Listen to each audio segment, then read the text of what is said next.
Good afternoon, and welcome to our continuing series, Interviews with Aurovilians. Today I'm honored to introduce you to a very special friend whose readings of Savitri have touched the depths of my soul. Srimoyee. Namaste, Srimoyee. Namaste. What I begin always with all the people who have come, ashramites, Aurovilians, devotees from all over the world, is to ask them how they first heard of Sri Aurobindo and Mother. What was your experience? Did you have family, background, etc.? You see, my mother told me that I went to see the mother when I was 1 year old. So I was born in 1958, so it must have been 1959 sometimes. And she said, I went and took a napkin from her. And the reason I came so early is because my grandparents were here from the time of Sri Aurobindo. In the 40s, they were both here. My grandfather passed away quite early, but my grandmother was here till the early 80s or mid 80s. She was still alive, and her name was Manikuntala. And she lived here as an ashramite for all these years. Did they both meet Sri Aurobindo? Did they Yes. have his darshan? Yes, they both did. met Sri Aurobindo. They were accepted as ashramites. In what year, roughly? In I the 40s? never asked in the them. 40s? In the 40s, yes.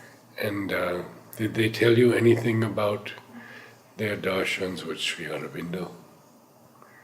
You know, it never occurred to us to ask. Now I would ask. Yes, yes. Now I would ask. But as children, it's like you take them for granted, and they are there. You go and see them. You do pranam. They are the divine, and that's it. This is how we were brought up. Yeah. And the first time I remember, my mother told me to pray to Mother and Sri Aurobindo there was this thunderstorm we were somewhere in Bengal, and there was this terrible thunderstorm, and I was very scared. So she pointed to the picture of Mother and Sri Aurobindo, and she said, you pray to them, nothing will happen to you. So that's what I did, and that was what continued for the rest of my life.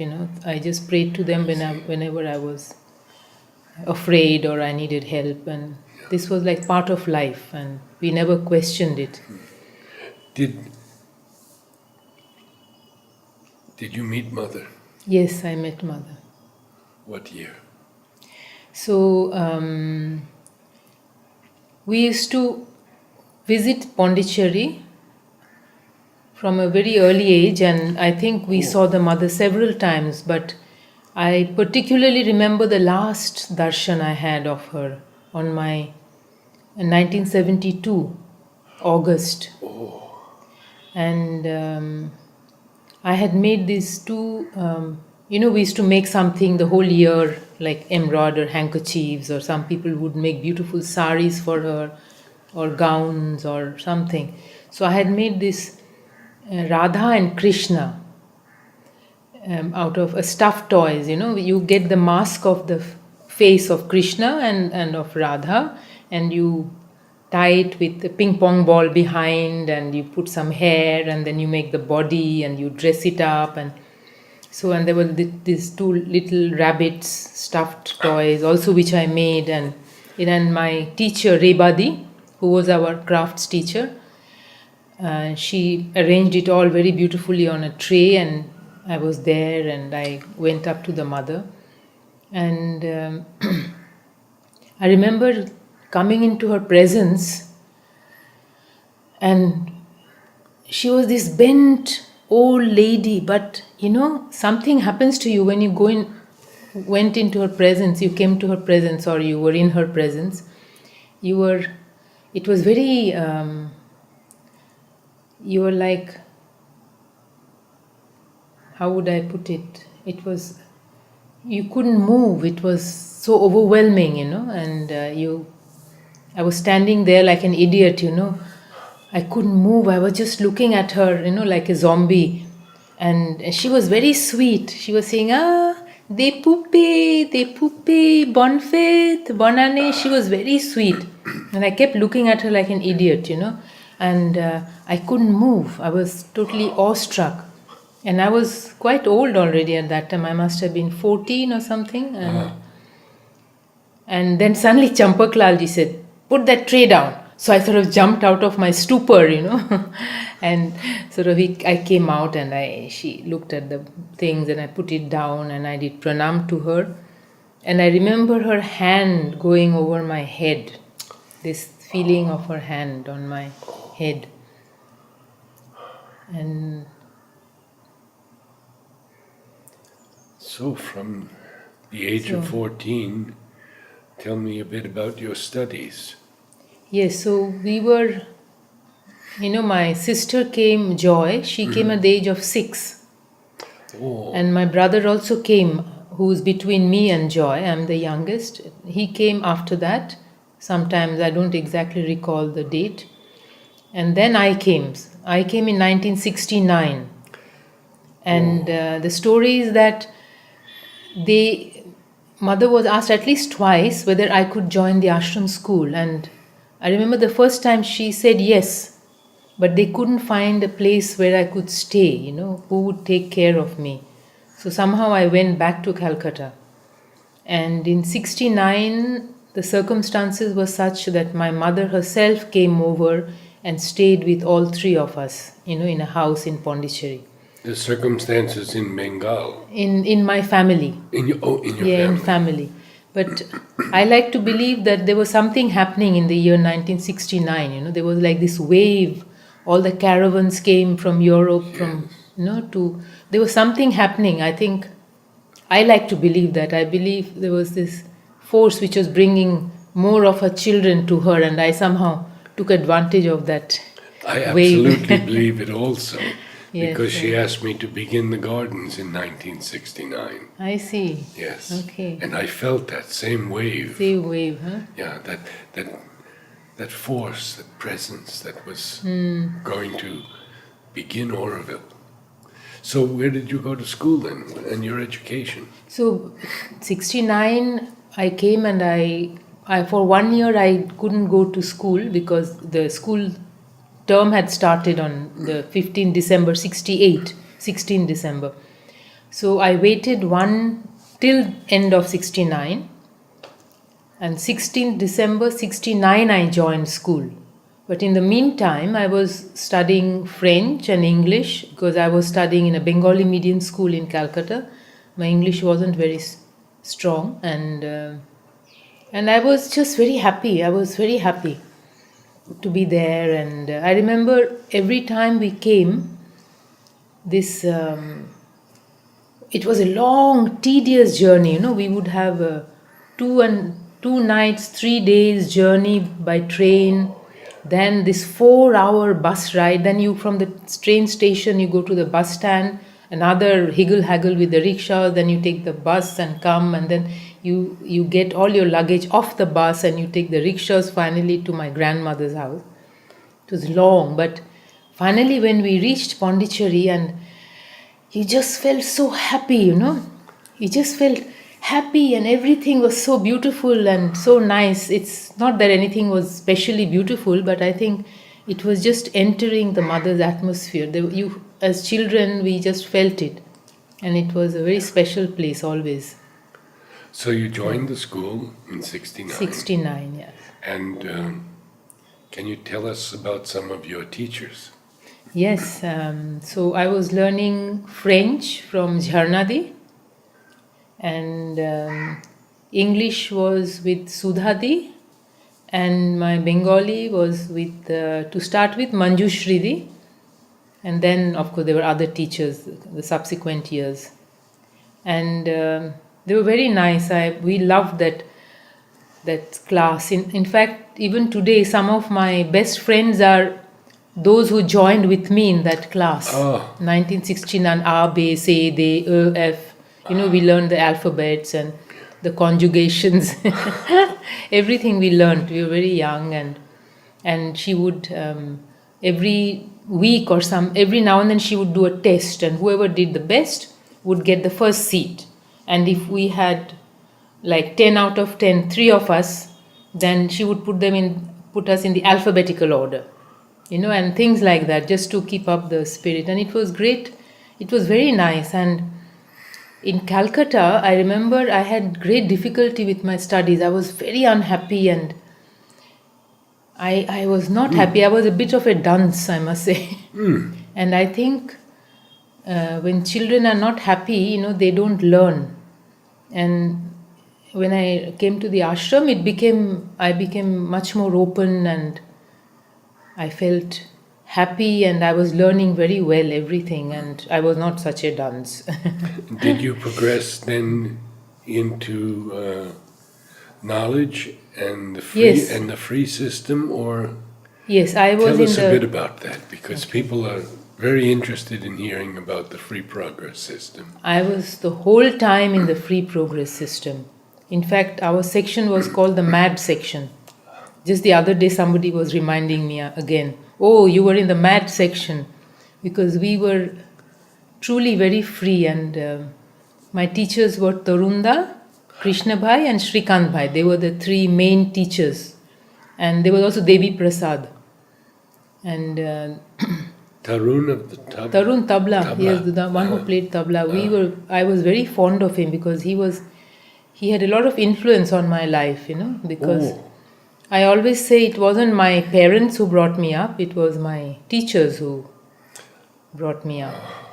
And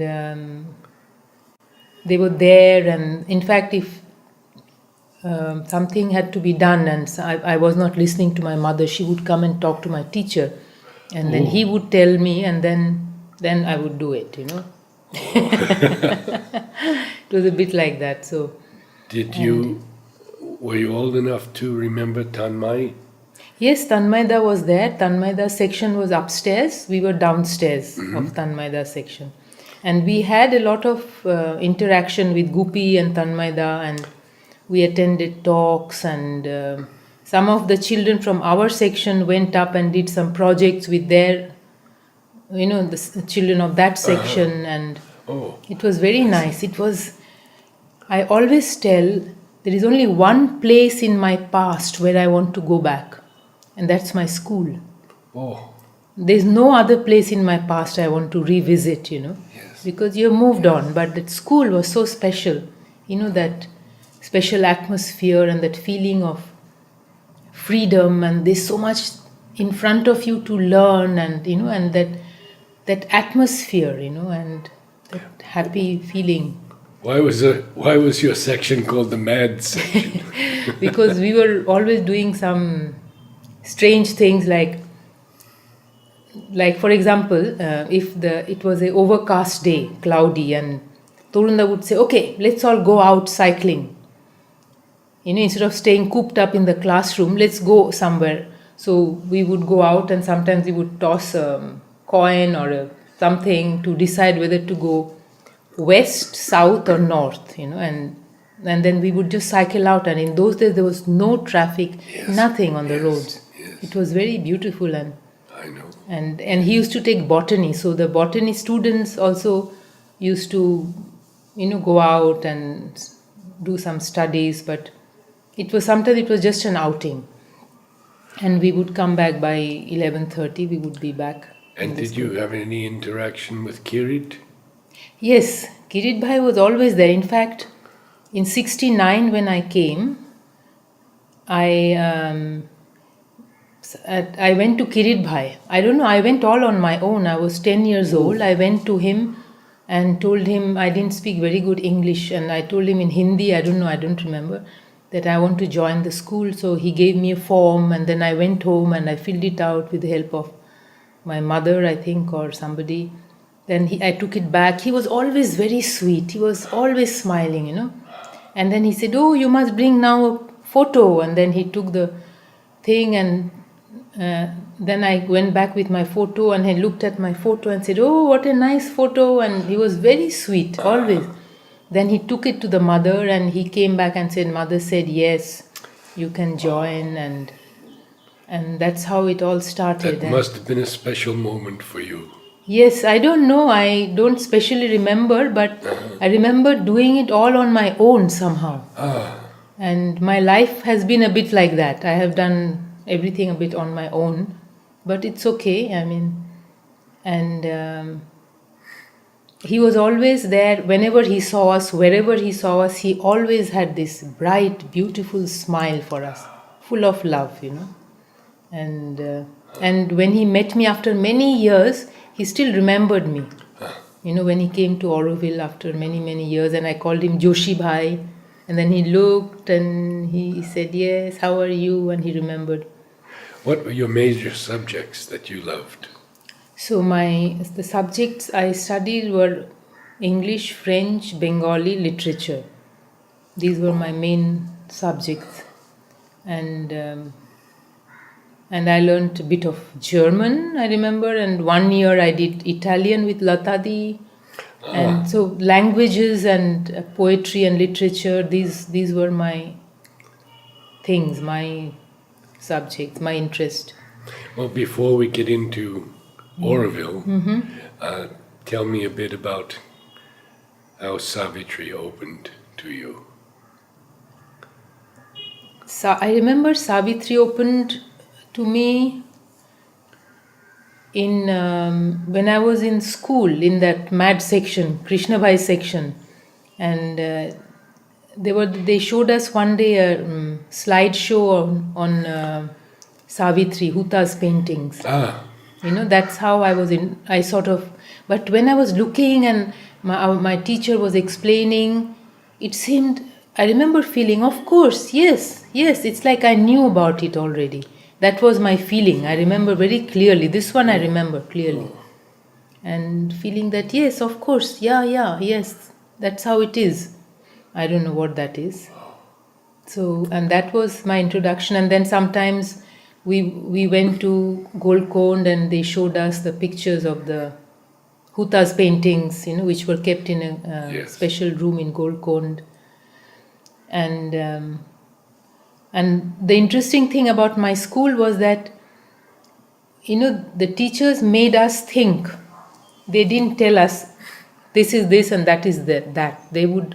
We would participate in the class. They would make us think, try to solve a problem. How would this have happened? And then they will try to make us find out on our own how such a thing could have happened. So we would, in those days there was no internet, so we would go and refer to the Encyclopedia Britannica, and try to find out how things worked.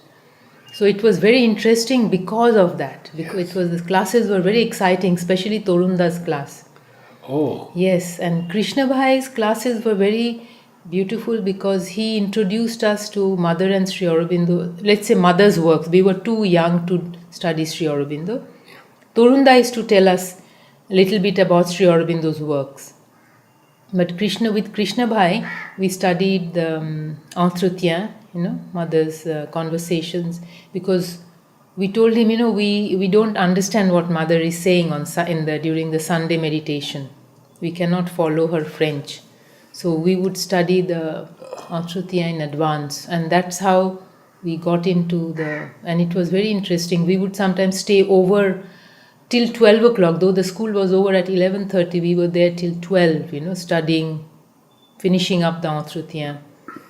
And he introduced us to other, the education, the book education, all these things I did in the mad section. It was very nice. And then slowly when I grew up a little bit, I attended Jhumurdi's class. She was my favorite teacher. I think I had her for at least 4 years or 5 years. I always took Jhumurdi. I was doing English and French literature with her. And then there was Nanditadi, with whom I did Bengali literature. Nandita Chatterjee, So you must have interviewed them. Jhumurdis I saw on the YouTube already. Yes. And yes, the classes were very interesting. they all had a big influence on my life, all of them. So, like, my mother passed away when I was 14. Oh, So, I was really on my own. that and was just about when you joined yeah, in? yes, it is 74 January she passed away. So, it was 69 we came, 74 Yes. January she passed away. So I was a lot on my own, but my teachers were guiding me. At one point, I was running a bit wild, but I remember people who stood up for me and who guided me in that time. You need a little bit of framework, no, Yes, in yes. exactly 14 is the age when you need some help and guidance, and I must say Pranabda was very nice. He was very nice. He helped me a lot, and Nandita Di was there. She also helped me a lot, Nandita was and they there. somehow took me on the right way. Sort of. The thing is that they respected me as a human being and pulled me into the right direction. You have some recollections of Pranab Yes, yes, very much. that you He can was share he with was a us. wonderful man. You did exercises Yes, with him? I did. You see, as soon as at one point, I hurt my knee. So I was in the exercise group. They used to call our group the what group? The injured group.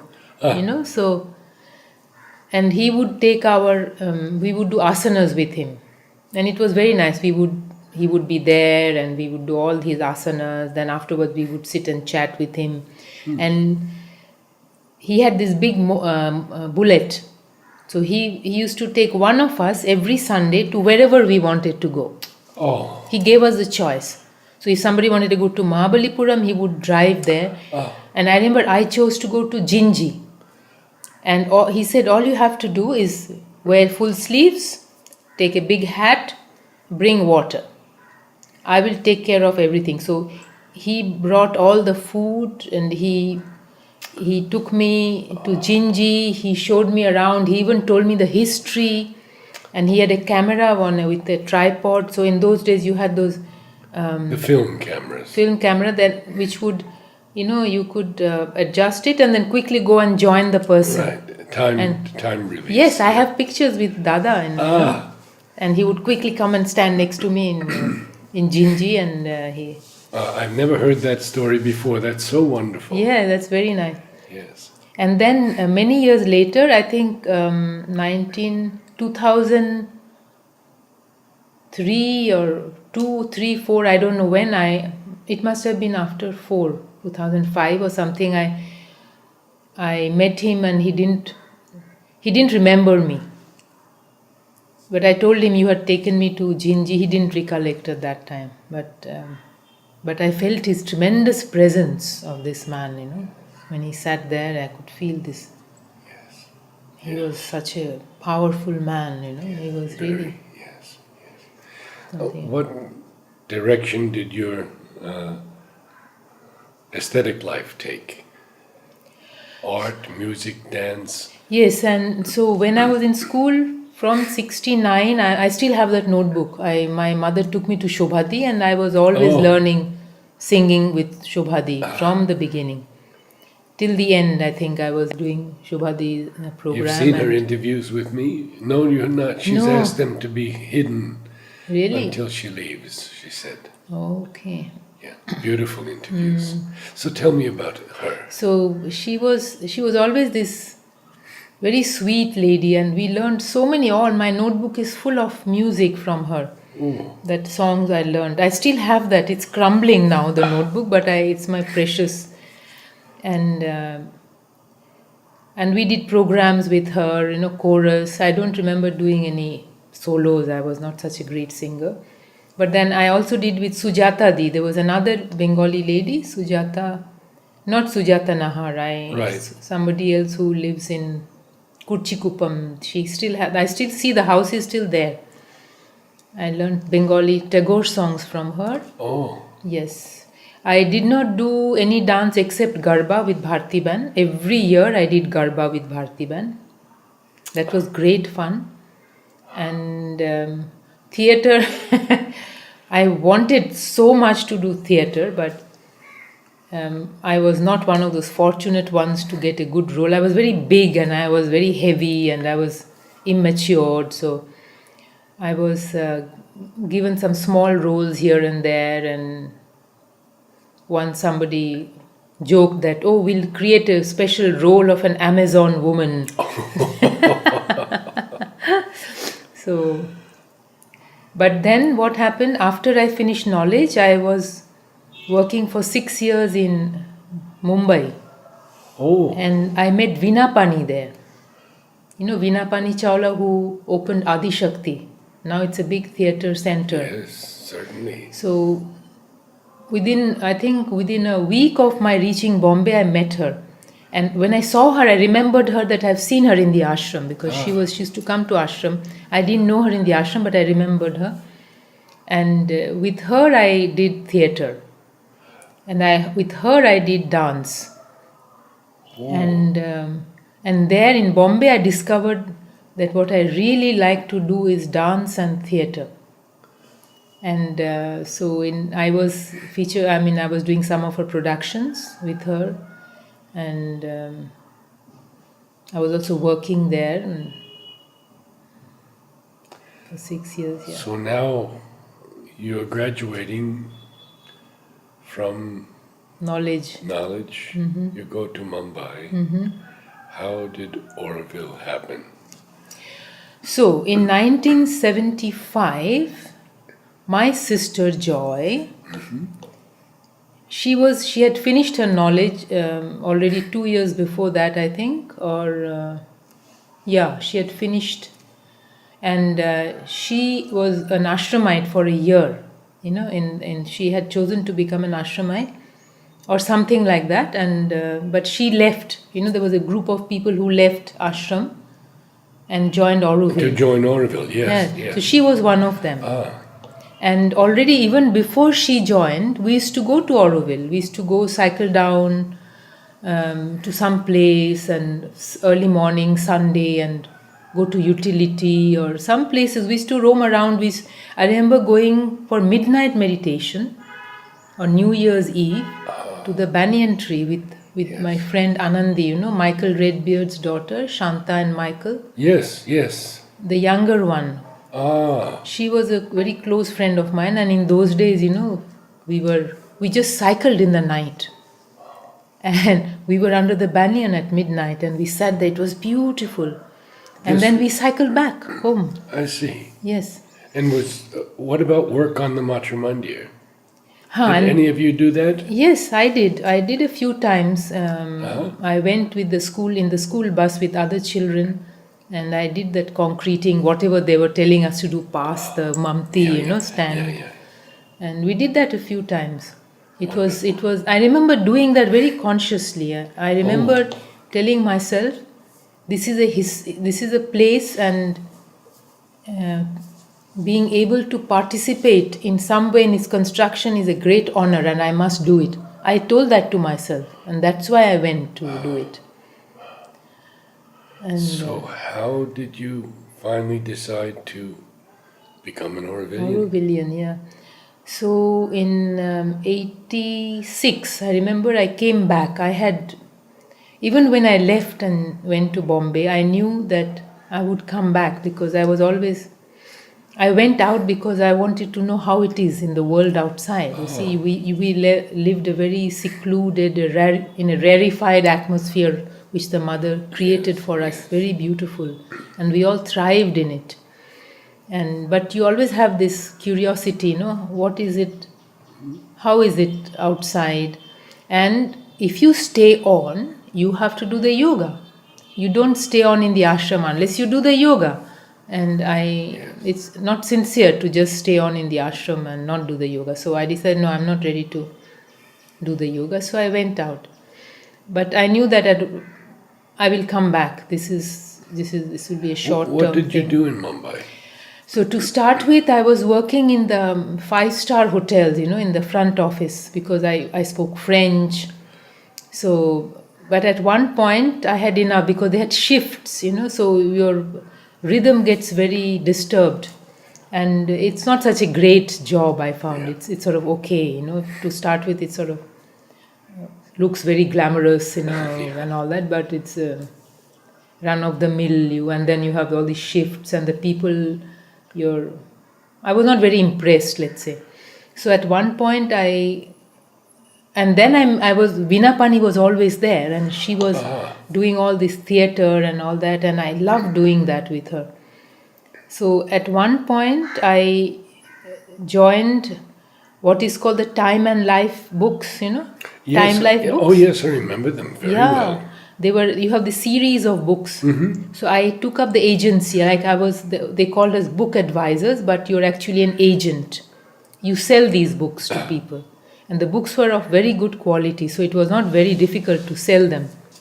And Bombay has a lot of people with the means to afford the books. So in my free and flexible time, I used to do that, and actually, the highest income I had was during that time. I see. It was great fun, and in my free time, I was doing dance and theater with Vinapani. So that was the last thing I did. And at one point, Vinapani was leaving to go to England to do voice work for 1 year because she wanted to produce Savitri. So she wanted to work on her voice so that when she has the technique, she would teach the actors. So she wanted to make a lot of preparations before she launched into Savitri. So she was going off, and life didn't seem interesting to me. Like if I don't have this theater, there's other theater happening in Bombay, but I didn't feel like doing those theater. She did always with an angle of Mother and Sri Aurobindo. Oh, really? Yes. I see. For example, when we did Trojan Women, Euripides, she slashed off the end of Euripides and she took portions from Ilion.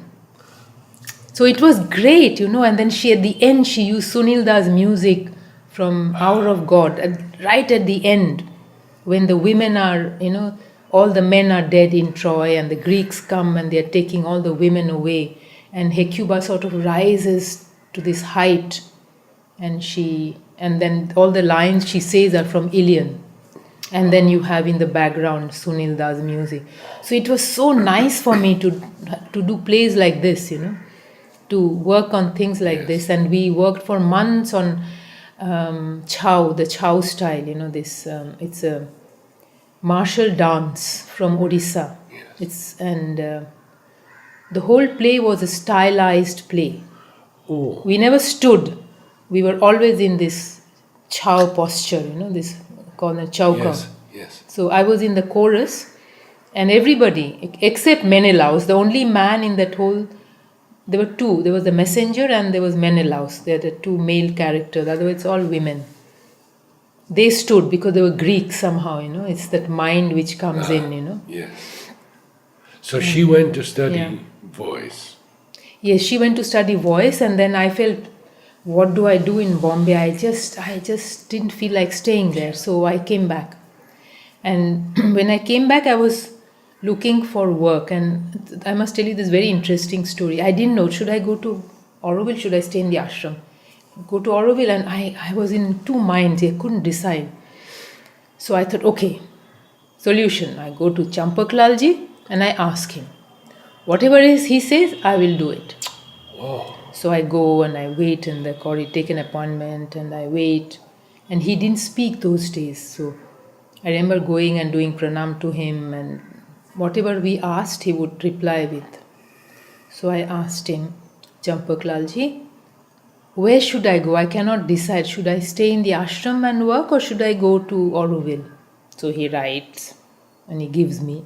And what is written? He says, wherever your aspiration for the divine is more, go there. It's beautiful, no? Yes. But the ball was back in my court. Yes, yes, It's yes. like my decision, Yes. So then finally, I got a job on a farm, called Udayan, and where my ex-husband was, he was in charge of it. So Was he this, needed was this some off the main assistant. road? Yes. I know it very well. Yeah. Yes, I knew both of, there were two men. There, as I remember, on that farm. Uh huh. There was Now I can't remember the names. Igor. Igor. Igor? But he was alone, I think. I don't know if there Well, was maybe somebody he else. was alone at that time. You know, Hope. It is close to Hope. I know Hope, yes. Yeah, very close well, to yeah, Hope.